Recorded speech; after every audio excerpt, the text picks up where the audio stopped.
오늘도 믿음의 예배 자리에 나온 여러분을 축복합니다.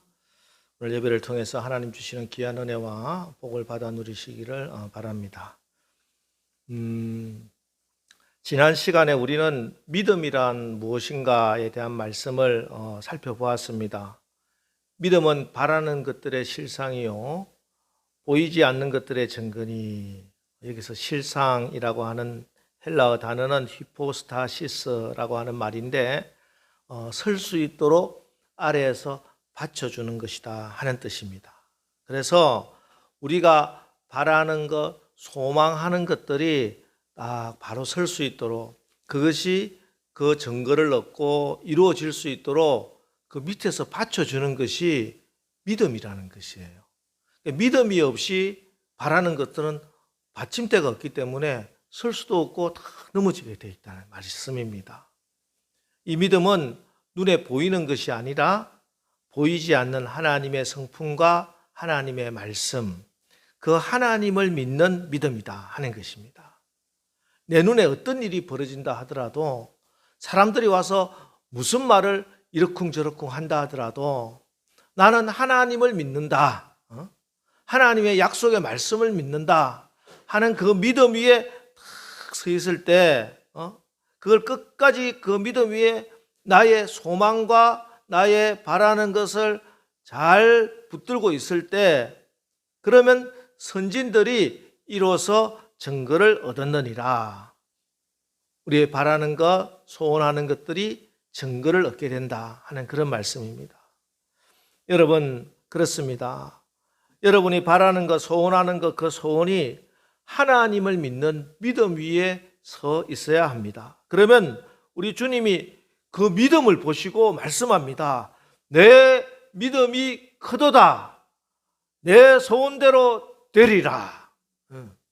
우리 예수님이 여러분의 그 믿음을 보시고 내 믿음이 너를 구원하였느니라. 이런 역사가 일어난다는 것입니다. 그래서 반대로 사탄 마귀는 어떻게 하든지 우리를 죽이고 도둑질하고 멸망시키려고 하기 때문에 무엇을 공격하느냐? 바로 우리의 믿음을 공격합니다.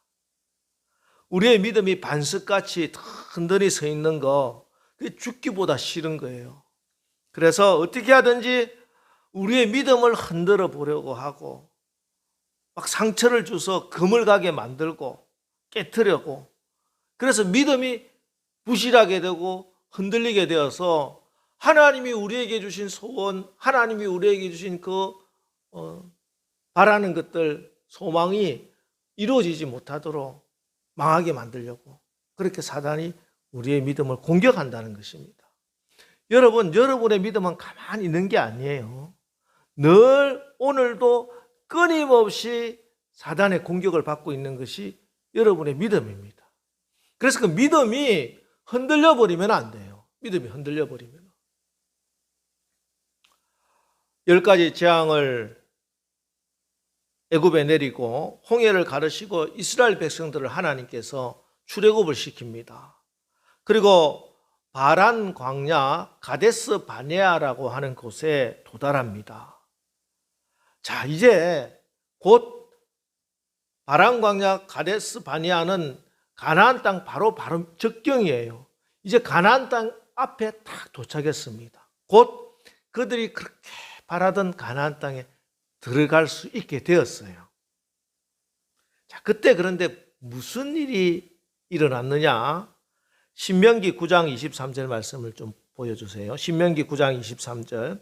여호와께서 너희를 가데스 바네아에서 떠나게 하실 때 이르시기를 너희는 올라가서 내가 너희에게 준 땅을 차지하라 하시되 너희가 너희의 하나님 여호와의 명령을 거역하여 믿지 아니하고 그 말씀을 듣지 아니하였나니. 하나님께서 가데스 바네아에서 자, 이제 내가 너희에게 약속한 저 땅이 저 위에 있으니 저 땅에 올라가라. 그리고 그 땅을 차지하라. 하나님이 말씀을 주셨어요. 자, 그런데 그들이 그 하나님의 말씀을 어떻게 해요? 믿지 아니했다는 것이에요.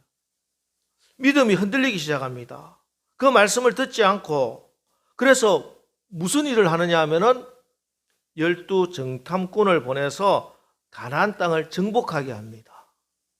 이 하나님이 명령하시고 이 앞에 있었던 일은 민수기에는 나오지 않는데 신명기에 가보면은 그 말씀을 주고 있어요. 그래서 하나님께서 그래 그러면은 가서 한번 봐라 이렇게 말씀해요. 자, 지금 이스라엘 백성들 하나님의 말씀만 받아서 그 말씀만 붙들고 나가면 되는데 그 말씀만으로는 조금 이게 부족하다는 거야. 내가 잘 믿지를 못하겠다는 것이. 그래서 하나님 내가 한번 좀 보면 안 될까요? 가서 보면은 내 믿음이 조금 더 생길 것 같은데요. 이런 식으로 하나님께 반응을 했습니다. 그래서 하나님께서 그래 그러면은 내가 너희에게 축복한 그 땅을 가서 봐라 이렇게 말씀했어요. 그래서 12정탐꾼이 가나안 땅에 올라가서 다 정탐을 하고 돌아왔습니다.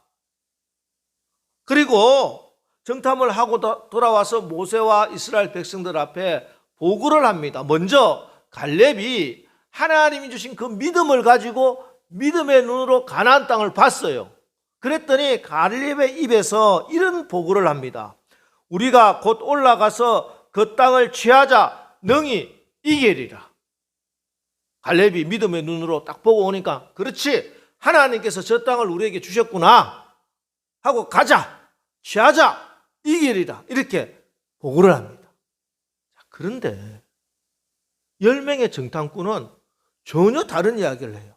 똑같은 것을 봤는데 믿음의 눈으로 본 갈렙이 있고 세상적인 눈으로 인간적인 눈으로 본 10명의 정탐꾼이 있다는 것이에요. 자, 10명의 정탐꾼의 보고를 한번 보십시오. 민수기 13장 31절로 33절에 그와 함께 올라갔던 사람들은 이르되 우리는 능히 올라가서 그 백성을 치지 못하리라. 그들은 우리보다 강하니라 하고 이스라엘 자손 앞에서 그 정탐한 땅을 악평하여 이르되 우리가 두루 다니며 정탐한 땅은 그 거주민을 삼키는 땅이요 거기서 본 모든 백성은 신장이 장대한 자들이며 거기서 네피림 후손인 아낙 자손들의 거인을 보았나니 우리는 스스로 보기에도 메뚜기 같으니 그들이 보기에도 그와 같을 것이니라. 여기에 보았다 보기에도 이 말 보는 것은 믿음의 눈이 아니에요. 세상적인 눈, 인간적인 눈, 세상적인 가치관의 안경을 쓰고 딱 보니까 어때요? 절대로 이루어지지 않는다. 이 정탐꾼 10명의 보고를 듣고 이스라엘 백성들은 밤새 통곡을 하고 모세와 아론을 원망을 하고 이제 우리가 애굽 땅에서 죽었거나 저 광야에서 죽었으면 좋았을 것을 막 부정적인 말을 쏟아내고 애굽으로 돌아가자 그렇게 해서 어떻게 됩니까? 정말 저들은 갈렙과 여호수아를 제외하고 다 광야에서 죽어버립니다. 여러분 잘 보세요. 지금 이 사람들 갈렙과 여호수아와 동일한 바라는 것이 있었어요. 가나안 땅에 들어가는 것이었어요. 그들의 소원이고 소망이었어요. 그런데 똑같이 바라는 것을 가지고 있었는데 갈렙과 여호수아는 믿음에 든든히 서서 그 바라는 것을 이루어냈는데 이 10명의 정탐꾼과 그리고 그 보고를 들은 이스라엘 백성들은 그 바라는 것을 이루지 못하고 광야에서 죽고 말았어요. 왜 그렇습니까? 이 부정적인 보고를 듣고 믿음이 흔들린 거예요. 믿음이 흔들렸어요. 여러분, 어떤 건물이 기초가 있는데 건물을 아무리 잘 쌓아놓아도 기초가 흔들려. 실상이 흔들린다는 것이에요. 이게 흔들려버리면은 와르르르 그 위에 서 있는 것이 아무리 뭐 고귀한 것이든 대단한 것이든 철근으로 지었던 뭐로 지었던 그 건물의 그 기초가 받치고 있는 것이 흔들려 버리면은 한순간에 무너져 버리는 것이죠. 그렇죠? 여러분 이렇습니다. 믿음이라는 거 하는 것이 내가 한번 믿음 가지면 그 믿음이 전혀 변함이 없고 늘 여전할 것이다. 아닙니다. 우리의 믿음은 끊임없이 공격을 받고 있다. 이 사실을 알고 있어야 됩니다. 내가 옛날에 이런 체험을 하고 옛날에 이런 믿음이 있었는데 그 믿음이 끝까지 변함없이 오히려 더 단단하고 굳세고 큰 믿음이 되기 위해서 우리는 반드시 그 믿음을 지켜야 합니다. 악한 사단 마귀는 끊임없이 우리의 믿음을 죽이려고 달려들고 있습니다.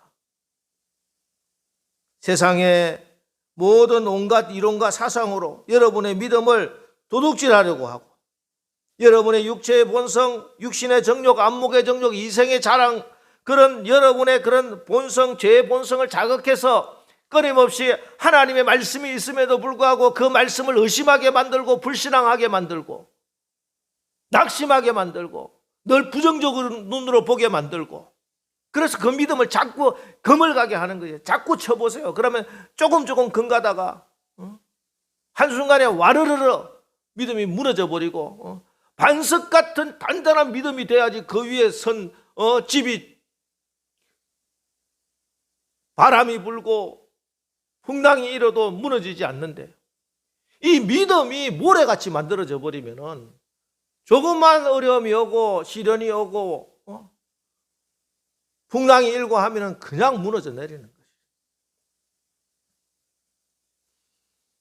제가 고속도로 갓길에 화물차를 세워놓고 그 화물 그 짐을 다시 묶는 장면 말씀드린 적이 있잖아요.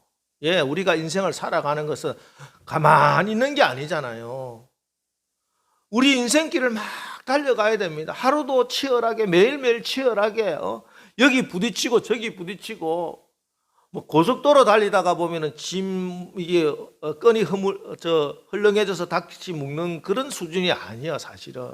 우리 인생길은 고속도로 길이 아니에요. 광야 길이에요, 그죠? 그 광야 길을 믿음을 싣고 가는데 믿음 위에 가는데 이 화물차가 쭉 가다가 덜컹 하고 한번 흔들리고 또 휙 코너를 이쪽으로 저쪽으로 틀고 이러다 보면은 이게 가만히 있을 것 같지만 그렇지 않다는 것이죠. 이리 쏠리고 저리 쏠리고 덜컥거리고 하면서 이 끈이 점점점 느슨해지고 근데 그것도 모르고 지금 내 믿음의 상태가 뭔지도 모르고 그냥 막 달리다 보면 한순간에 그냥 결정적인 순간 만나면 쾅 하고 다 쏟아져 내려버리는 것이에요. 지금까지 그렇게 잘 쌓아가지고 싣고 가려고 했던 내 바람과 소망과 소원들이 다 무너져 내리는 거예요. 여러분, 그래서요, 우리의 믿음은 항상 점검해야 됩니다. 다시 꽉 쪼매야 돼요. 도둑질 당하지 않도록 잘 지켜야 됩니다. 여러분, 하나님께 은혜 받았다고 내가 이렇게 결단하고 연초에 이렇게 하고 또 은혜 받는 그 순간 내가 내 평생을 이렇게 하리라 약속을 하고 믿음을 지키려고 했는데 이게 세월 지나고 신앙생활하고 살아가다 보니까 여기 한번 치이고 저기 한번 치이고 이렇게 돌고 저렇게 돌고 쿵쾅거리고 하다 보니까 지금 어떻게 되고 있느냐. 항상 다시 내 믿음을 점검하고 믿음의 손상 입은 곳을 다시 보수하고 든든히 세워서 흔들리지 않게 꽉 쪼매고 잘 지켜나가야 돼요. 그래서 어떻게 우리의 믿음을 잘 지켜나갈 것인가? 어떻게 우리의 믿음을 반석같이 더 단단하게 만들 것인가? 어떻게 사는 것이 믿음으로 사는 삶인가? 그게 오늘 4절부터 나오는 말씀들이에요. 하나님은 우리의 믿음을 지켜나가는 것이 어떤 것인지, 어떻게 여러분의 믿음이 도둑질 당하지 않고 약해지지 않고 더 견고하게 설 수 있는가? 그것을 구약 성경에 나오는 믿음의 사람 3,000명 중에 16명을 뽑아서 이렇게 소개하고 있습니다. 그러니까 여기에 소개된 믿음의 선진들은 그 당당하게 그 이름을 믿음의 전당에 올린 믿음의 용사고 대표 선수들입니다. 엊그저께 카타르 월드컵 아시아 2차 예선전 우리가 그 5대 0으로 이겼잖아요. 제가 뭐 결과만 보고 아유 잘하네 이렇게 생각을 했는데 국제대회가 있으면 국가 선수를 뽑습니다. 국가 선수, 대표 선수를 그 종목에서 제일 잘하는 사람을 뽑겠죠, 당연히. 이때 그런데 당연히 저 사람은 이번에 국가대표가 될 것이다 생각한 사람이 이름이 들어간 경우도 있는데 그렇지 못한 경우가 있어요. 그 누가 결정할까요? 감독입니다. 지금 감독이 이번 대회 나가는데 저 사람 컨디션이 선수가 지금 건강 상태가 또 혹은 어떤 컨디션이 무슨 문제가 있으면은 뺍니다. 일반 사람들은 잘 몰라요. 그러나 그 선수가 어떤 부상을 입었는지 어떤 컨디션인지 그걸 잘 아는 그 감독이 그 국가대표를 뽑는 거예요. 자, 하나님께서 국가대표, 믿음의 국가대표를 뽑았어요. 믿음의 전당에. 그런데 그 첫 번째가 바로 아벨입니다. 좀 의외죠, 그죠? 여러분 아벨에 대해서 뭐 그렇게 많이 설교를 듣는 것도 아니고 우리가 뭐 요셉이나 야곱이나 뭐 다른 사람들 설교 많이 듣는데 아벨은 거의 뭐 설교 1년에 한 번 들을까 말까 뭐 그런 사람을 어떻게 하나님께서 믿음의 전당에 제일 먼저 대표 선수로 뽑아 놓았을까? 물론 뭐 창세기에 사람들 중에 제일 먼저 나오는 사람들 중에 한 명이니까 아벨이 뽑혔을 것이다. 그렇게 생각할 수도 있지만 그러기에는 이 자리가 너무 귀한 자리인데 이 자리에 아벨을 올려놓기가 왠지 조금 의외입니다. 그럼 과연 하나님께서 왜 아벨을 그 믿음의 전당을 대표하는 그것도 그 이름을 제일 먼저 세웠을까?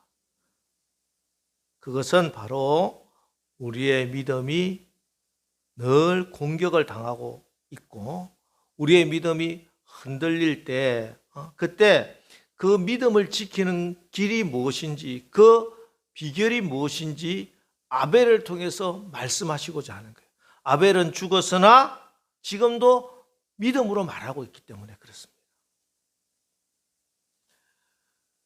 그렇습니다. 하나님께서 아벨을 믿음의 전당의 1번 대표 선수로 우뚝 세우신 것은 너희의 믿음을 도둑질 당하지 않고 지켜나가기 위해서 너희의 믿음이 반석같이 든든하게 서기 위해서 보이는 것이 아니라 하나님의 인격과 하나님의 성품 하나님의 말씀에 든든히 서기 위해서 제일 먼저는 너희들이 지켜나가야 하는 것이 믿음을 지킨다 하는데 그 믿음을 지키는 게 구체적으로 뭐냐? 바로 예배라는 것이에요. 예배가 믿음입니다, 여러분. 믿음은 하나님께 예배하는 것입니다. 여러분, 그렇지 않습니까? 예배라고 하는 것이 무엇입니까? 여러분들 이방 종교들 세상 우상을 섬기는 우상 숭배자들은 그들의 예배가 무엇입니까? 다 눈에 보이는 형상을 만들어 금송아지 우상 만들고 무슨 우상 만들고 우상을 만들어 놓고 그 보이는 것 앞에 검으로 번쩍번쩍한 그 부처 앞에 일천배 절을 하고 그 보이는 것을 믿고 그 보이는 것을 섬기고 이게 이방 종교들의 예배입니다. 그러나 우리의 예배는 그렇지 않습니다. 하나님은 어떤 형상도 만들지 말라고 하시고 오직 예배를 통해서 우리에게 주시는 것은 하나님의 말씀밖에 없어요. 성령이 우리와 함께 하시는 것밖에 없어요. 그래서 우리의 예배는 영이신 하나님께 드리는 예배이기 때문에 언제나 신령과 진정으로 예배를 드리는 것이에요. 이게 우리의 예배입니다. 그렇기 때문에 이 예배야말로 보이지 않는 하나님을 섬기는 것이고 보이지 않는 하나님의 말씀을 붙들어 나가는 것이고 그 하나님 말씀 붙들어서 하나님 사랑하고 하나님을 기뻐하고 하나님께 친밀히 나가는 이 예배야말로 믿음의 그 핵심을 드러내는 것이라는 것이에요. 여러분 그렇습니다. 우리는 지금도 영으로 함께 하시는 성령님과 함께 보이지 않는 하나님을 향해서 경배와 찬양을 올려드립니다. 보이지 않는 하나님을 향해서 내가 예물을 드리는 것이고 하나님은 보이지 않지만 지금 설교자의 입술을 통해서 선포되는 이 말씀을 하나님의 음성으로 받고 그 말씀에 순종하는 거예요. 오늘 내가 예배드리며 올린 찬양 하나님이 받으시는 것을 믿으시기 바랍니다. 내가 간구하는 모든 기도를 하나님이 받으셨고 응답하실 줄 믿고 그 믿음으로 드리는 것이 예배라는 것이죠. 그러므로 예배야말로 믿음의 눈으로 하나님을 바라보며 그 하나님을 기뻐하는 최고의 행위입니다. 그래서 믿음은 하나님께 예배하는 것입니다. 예배를 지키는 바로 그 사람이, 바로 그 삶이 믿음의 사람이요 믿음의 삶인 것입니다. 여러분, 우리는 종종 성도들을 보면서 야, 저분 참 믿음이 좋구나.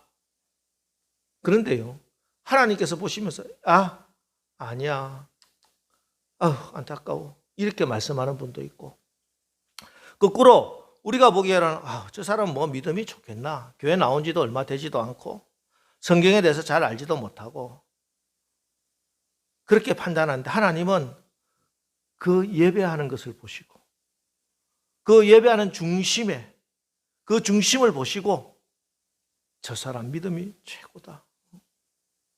교회 나온 지 얼마 안 되지만 겉으로 드러나지 않아도 내 사랑하는 아들, 딸은 예배 드릴 때 정말 하나님 사모하는 마음으로, 하나님을 사랑하는 마음으로, 하나님께 신령과 진정으로 상한 심정을 가지고 하나님께 예배하고 있는 저 모습을 보고, 그래, 저 아들이, 저 딸이 바로 믿음의 사람이야. 내가 저 믿음을 보고 내 소원대로 이루어지리라, 너를 구원하였느니라, 이렇게 하나님께서 응답해 주신다는 것이에요.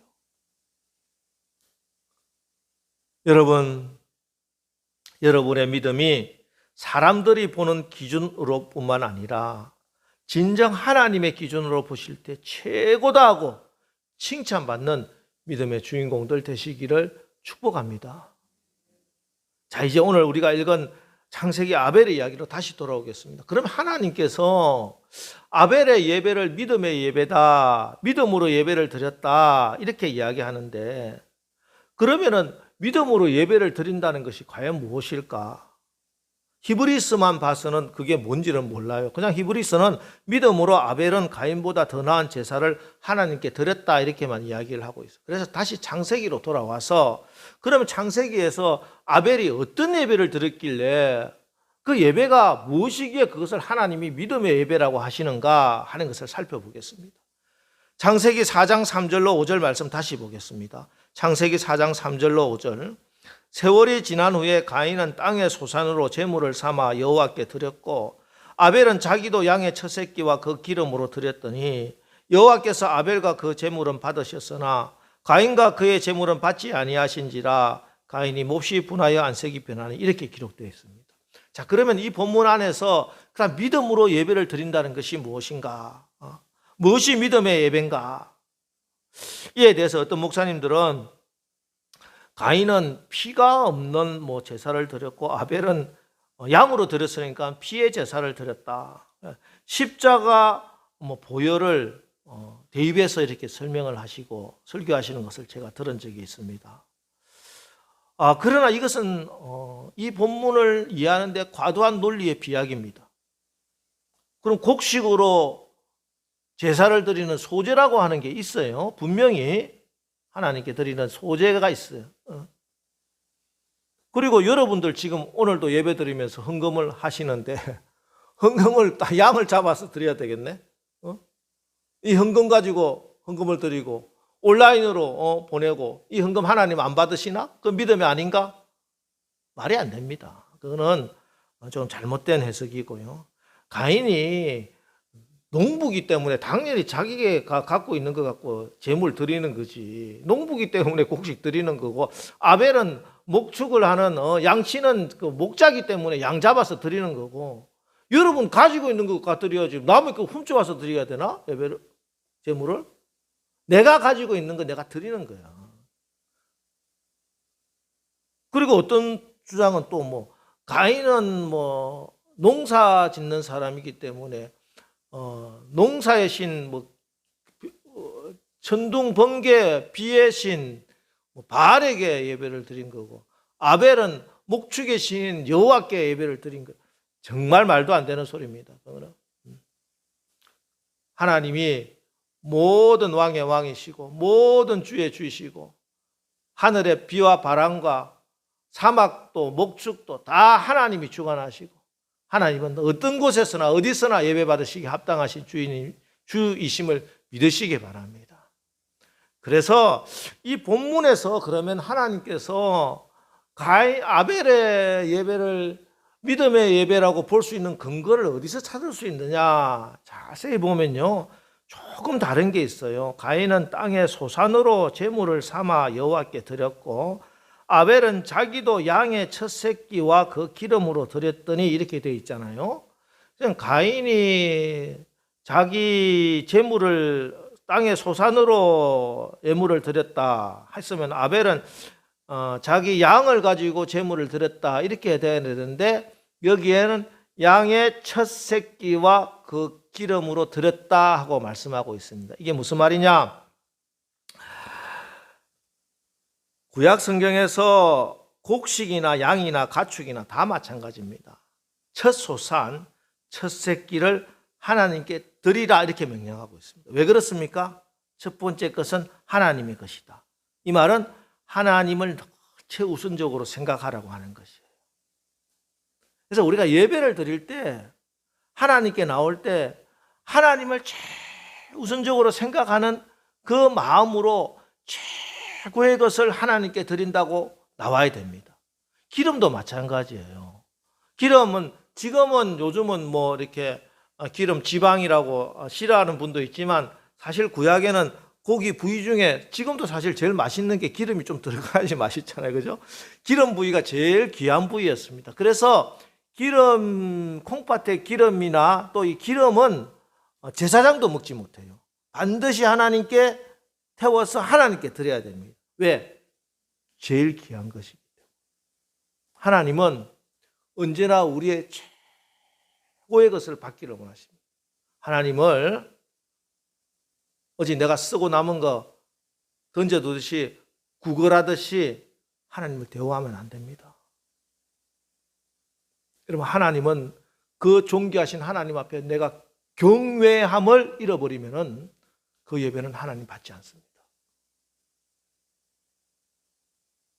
여러분, 믿음이라고 하는 것은, 믿음의 예배라고 하는 것은 그냥 말로만 하나님 존귀하신 하나님, 하나님 귀하다 그런 게 아니고, 실질적으로 나의 마음에서부터 나의 모든 가진 것 중에 제일 귀하고 제일 소중한 것, 기꺼이 하나님께 기쁨으로 드리는 것, 이게 믿음의 예배고, 이 믿음의 예배를 통해서 여러분의 믿음은 도둑질 당하지 않고 더욱더 단단해지고 견고해지고 흔들리지 않게 되는 것입니다. 혹 여러분의 믿음이 무너졌다 하더라도 여러분이 이런 예배를 회복하게 되면 여러분의 무너진 믿음이 다시 세워질 것이고, 여러분의 잃어버린 소망을 다시 하나님께서 이루어 주실 것입니다.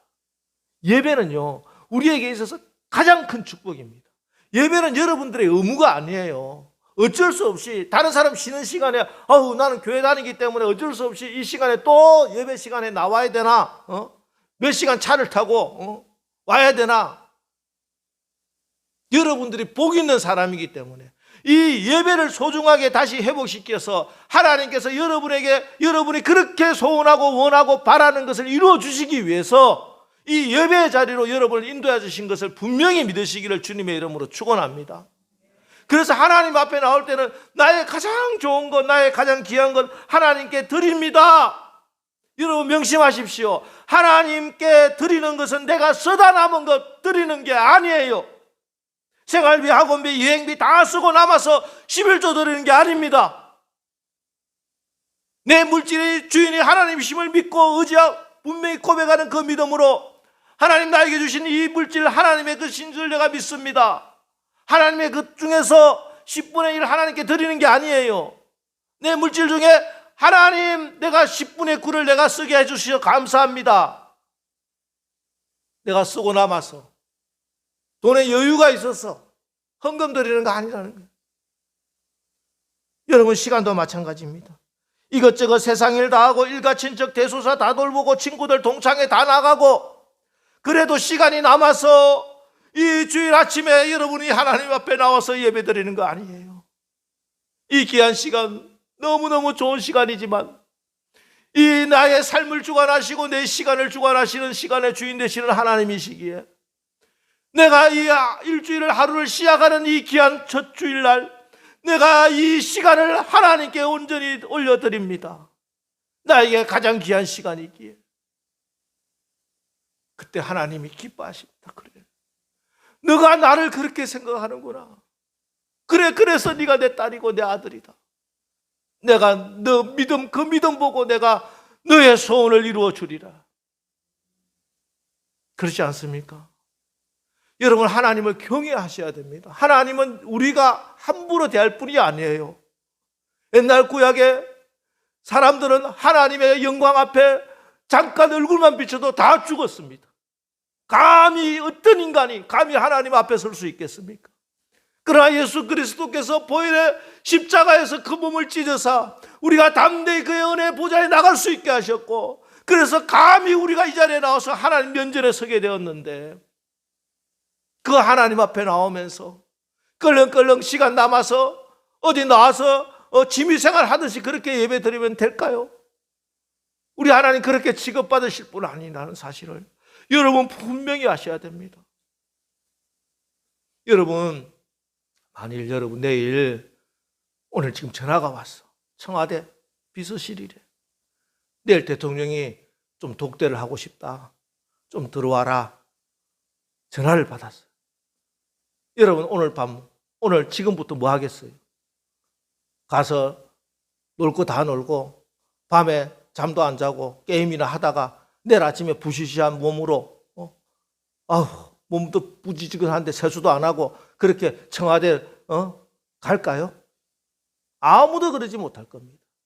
지금 이 순간부터 생각하는 거 오직 하나. 야, 내일 청와대 가서 대통령을 어떻게 만나야 되나? 악수는 이렇게 두 손으로 해야 되나? 한 손으로 해야 되나? 허리를 얼마나 굽혀야 되나? 별의별 생각을 다 할 거예요.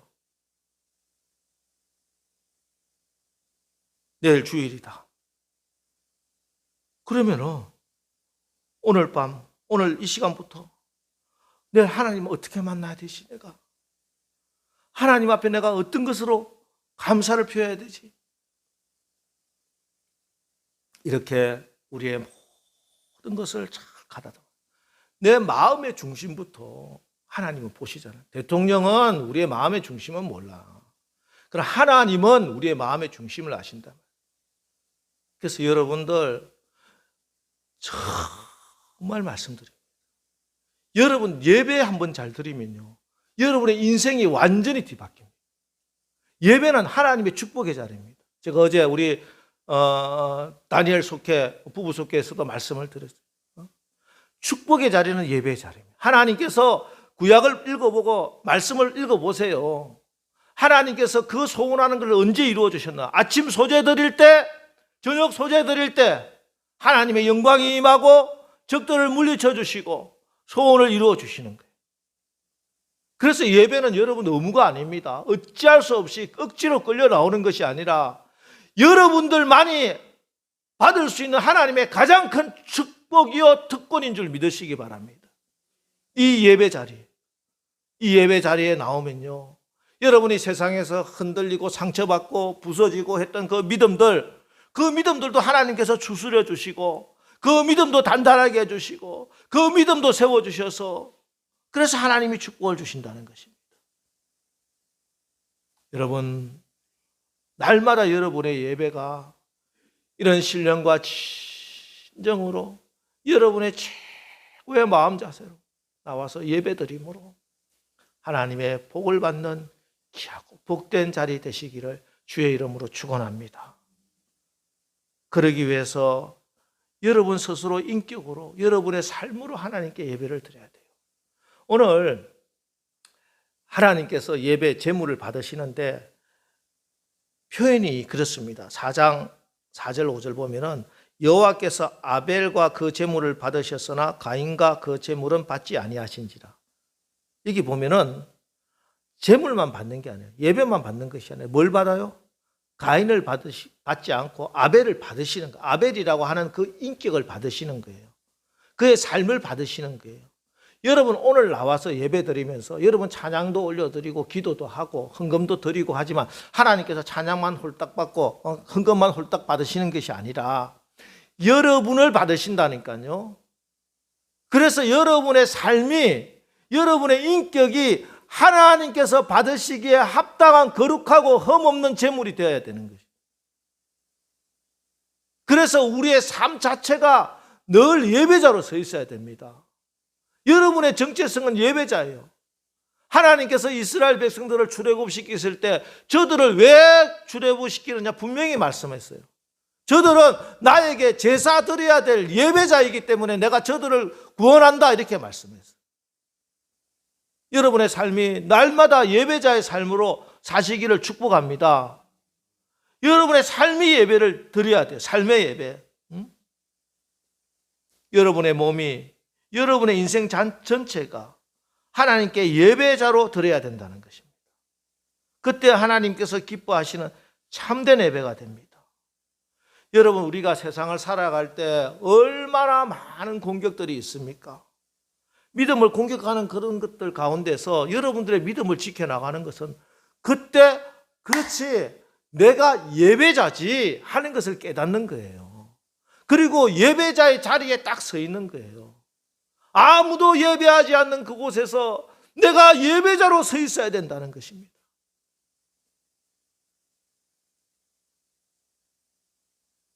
어제 다니엘 설교 때 그 예배가 또 주제라서 오늘 설교하고 겹치게 되는데 여러분 살아가다 보면은 피곤하고 힘들면 직장생활 하시는 분들 어떻게 잠깐 휴식을 취해요? 커피 한잔 하지. 또 이제 담배 태시는 분들은 담배 한 대 피우러 가자 이렇게 나가서 한 10분, 5분 이렇게 잠깐 쉬잖아요. 그런데 우리는 예배자인 우리는 찬양 한잔 하지, 찬양 한 대 하지 이거라는 거예요. 이게 예배자의 모습인 거예요. 예배자의 모습. 그 예배자를 하나님께서 받으신다니까요. 그 예배를 하나님께서 기뻐받. 주일날 나와서 마땅히 같이 드리는 예배 가장 소중한 예배지만 여러분의 삶 중간자가운데 여러분의 믿음이 공격을 당하고 피곤하고 힘들고 스트레스를 팍팍 받게 만드는 문제가 생겼을 때 그때 여러분의 믿음이 무너지지 않고 흔들리지 않기 위해서 빨리 예배자의 자리에 돌아서라는 것이지. 예배가 뭡니까? 하나님 찬양하고 하나님 사랑합니다. 고백이 예배자예요. 그래서 스트레스 확 받으면 어디 가서 담배 피고 커피 한 잔 마시고 스트레스 풀 게 아니라 잠깐 내가 혼자 화장실에 가서도 드릴 수 있어요. 예배 앉아서 마음속으로 하나님 찬양 노래 꼭 잘 불러야 되나? 속으로도 불러도 되고 할렐루야 할렐루야 할렐루야 여러분의 삶 가운데 여러분의 믿음이 공격당할 때마다 어떤 자리에서든지 하나님을 찬양하고자 애쓰고 힘쓴다면 그 삶의 예배를 하나님께서 기쁘게 받으시고 여러분의 삶에서 여러분을 무너뜨리려고 했던 그 모든 공격으로부터 그 믿음을 보시고 예배하는 그 믿음 보시고 하나님 찬양하는 그 믿음 보시고 하나님을 사모하는 그 믿음 보시고 내 믿음이 너를 구원하였느니라. 하나님의 역사가 이루어질 줄 믿습니다. 여러분 그렇습니다. 정말 예배는요 즉각적인 하나님의 역사를 경험하는 자리가 됩니다. 여러분 왜 여러분의 삶에 하나님의 역사가 일어나지 않을까요? 예배를 똑바로 못 드려서 그렇습니다. 그래서 진정하게 하나님께 참된 예배를 한번 잘 드린다는 것은 내 인생을 완전히 역전시킬 수 있는 하나님의 축복입니다. 그 자리가 주일 한 번만 있는 게 아니라니까요. 매일매일 삶의 가운데 언제든지 그런 기회가 되어 있습니다. 하나님께서 그런 축복을 주셨습니다. 하나님 모르는 사람, 예수 믿지 않는 사람은 그런 복 못 받았어. 그러나 우리가 하나님을 알고 예배자로 하나님의 부르심을 받았기 때문에 그런 축복을 받았다는 것을 다시 한번 깨달으시고 여러분 내 삶에 피곤하고 힘들고 어려운 일이죠. 직장생활 하면 직장생활 하는 가운데 집에서 살림하다가 설거지 하다가도 내 신세가 어떤가? 설거지 하다가 설거지 탁 하고 청소나 팍팍 해야지 스트레스 풀지 이렇게 하지 말고 찬양을 하라니까. 찬양. 하나님 찬양합니다. 하나님 감사합니다.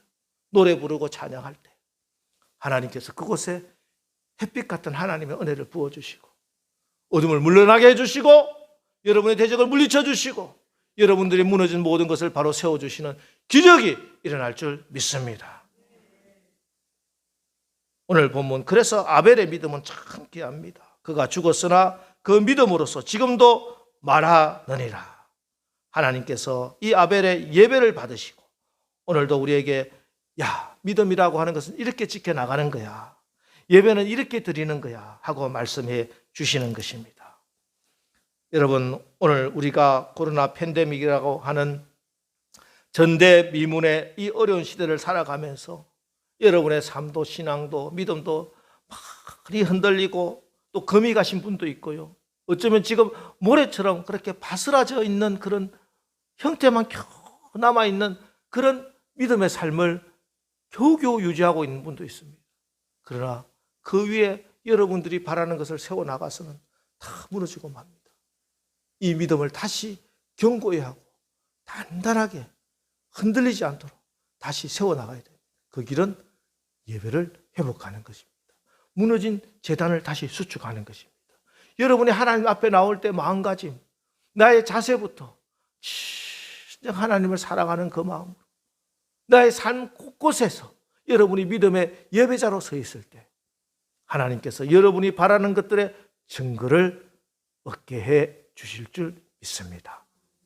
이제 이번 한 주간 다시 한번 여러분의 믿음을 점검하시고 여러분의 예배가 회복되고 여러분의 삶이 그 자리가 예배자의 자리가 되셔서 믿음으로 사시고 믿음으로 승리하는 이번 한 주간 사시기를 주님의 이름으로 축원합니다.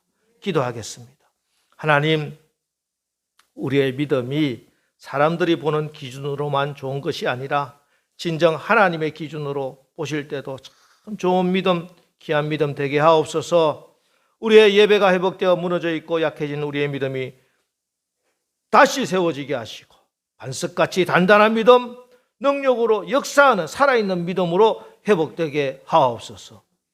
우리가 말로만 하나님을 귀하다 하는 것이 아니라 실제로 내 가장 귀한 것 하나님께 기쁜 마음으로 드릴 수 있는 예배자, 우리의 몸이, 우리의 삶이 하나님이 기뻐하시는 거룩한 산 제사로 드릴 수 있는 예배자, 그리하여 우리의 예배하는 이 믿음 위에, 그 실상 위에 하나님이 우리에게 주시는 소원들, 우리가 바라고 소망하는 것들이 다 그 증거를 얻게 하옵소서.